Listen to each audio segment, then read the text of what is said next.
And obviously we'll continue to update that story throughout the evening. Right now, though, we have a look at what the 11 News I-Team is working on this week.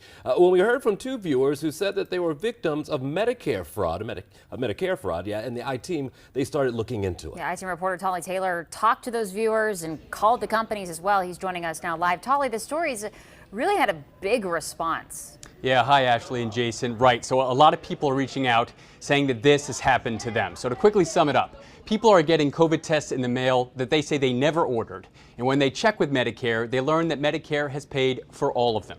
Roger Gossett's one of those viewers we talked to. He and another viewer received a combined 66 boxes of COVID tests that they did not order or approve. Then they find out that Medicare has paid more than $6,200 for all of those tests.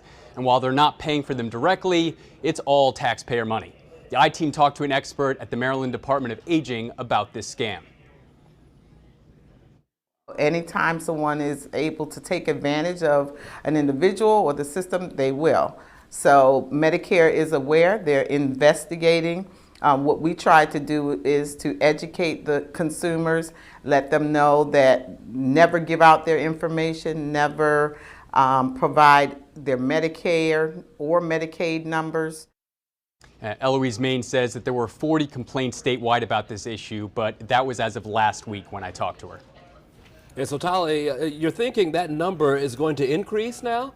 Yeah, I think so. So the interesting thing to me is after our story aired Tuesday, we had viewers reach out to say that they were also victims of this scam, but hadn't even realized it until they saw our story. Then they went to check their Medicare statements and saw that they were billed for COVID tests that never even arrived. I'm already working on the next report on these COVID tests, and that's coming up tomorrow.